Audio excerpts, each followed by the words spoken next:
आजाद जी के कार्यक्रम जहां जहां हो रहे हैं, चाहे फिर वो मुजफ्फरनगर की रैली हो या कानपुर की रैली हो या फिर दतिया के अंदर जो रैली हुई, जो जन सैलाब देखने को मिलता है, लगातार आजाद समाज पार्टी का ग्राफ बढ़ता ही जा रहा है। तो आने वाले समय में बड़ा परिवर्तन आजाद समाज पार्टी करने वाली है, भाई चंद्रशेखर आजाद जी करने वाले हैं।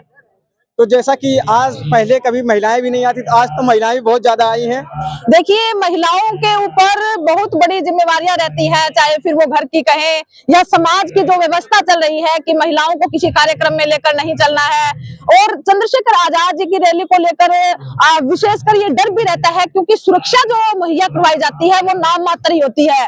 तो अक्सर महिलाओं के अंदर ये डर भी देखने को मिलता है। ये नहीं है कि चंद्रशेखर आजाद जी और आजाद समाज पार्टी का करेज महिलाओं के अंदर भी नहीं है। काफी संख्या में आजाद समाज पार्टी और जो महिला शक्ति है वो आजाद समाज पार्टी और चंद्रशेखर आजाद जी के कार्यों से काफी प्रभावित है। लेकिन आने की बात को लेकर कहें तो काफी जिम्मेवारियां उन पर होती हैं, इस वजह से वो आ नहीं पाती हैं। लेकिन आज बड़ी संख्या में महिला शक्ति भी आप सभी को देखने को मिलेगी। तो जैसे 2027 में चुनाव है, तो बीएसपी मतलब बसपा जो आजाद भीम आर्मी पार्टी है, तो सभी पार्टी में चुनाव लड़ेगी क्या? देखिए, मैं स्पेसिफिक हरियाणा से बिलोंग करती हूँ। उत्तर प्रदेश की राजनीति का मुझे नहीं पता है फिलहाल, क्योंकि मैं भी एक यूट्यूबर हूँ।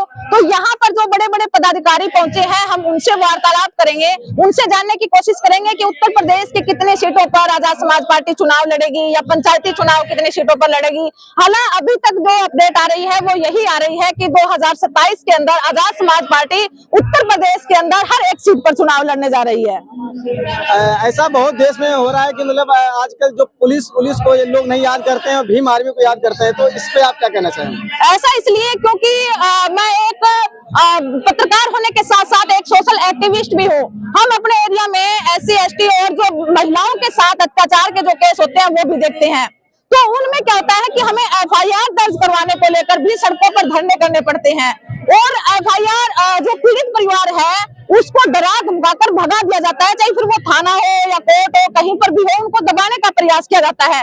लेकिन आजाद समाज पार्टी भीम आर्मी के जो समर्थक है, कार्यकर्ता है, हर एक जिले के अंदर, हर एक गांव के अंदर वो बहुजन समाज की आवाज को जो पीड़ित है, जिसको दबाया जा रहा है, जिनकी आवाज को दबाया जा रहा है, जिनके साथ अत्याचार हो रहा है, उनकी आवाज को बुलंद तरीके से उठाने का काम करते हैं और प्रशासन से वो भिड़ने का काम करते हैं। न्याय दिलवाने के लिए हर एक प्रयास उनकी तरफ से किया जाता है।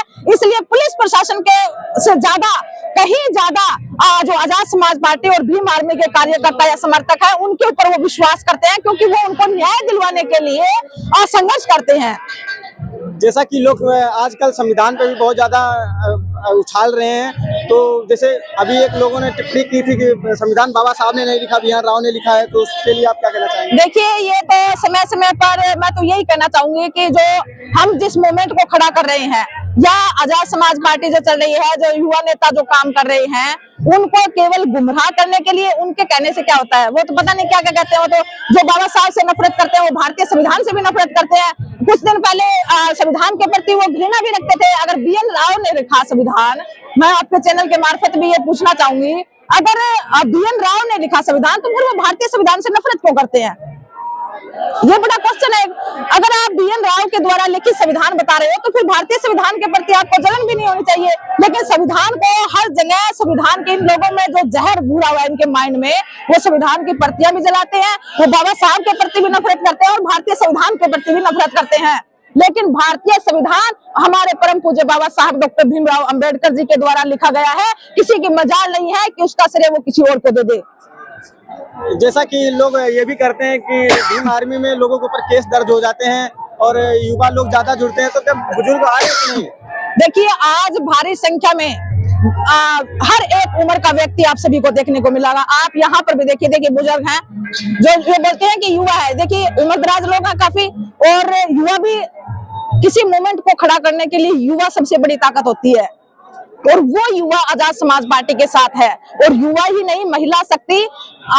वैसे तो देखिए, इनको मैनिपुलेट करनी होती है बातें। एक तरफ तो बोलते हैं युवा देश को बुलंदियों तक लेकर जाएगा, दूसरी तरफ चंद्रशेखर आजाद जी के साथ अगर युवा है तो उनको उनसे भी दिक्कत होती है। तो उनकी बातों को साइड में करिए और मिशन मूवमेंट के लिए आगे बढ़ते रहिए, मेरा यही संदेश है। बहुत बहुत धन्यवाद। जय भीम। जय भीम।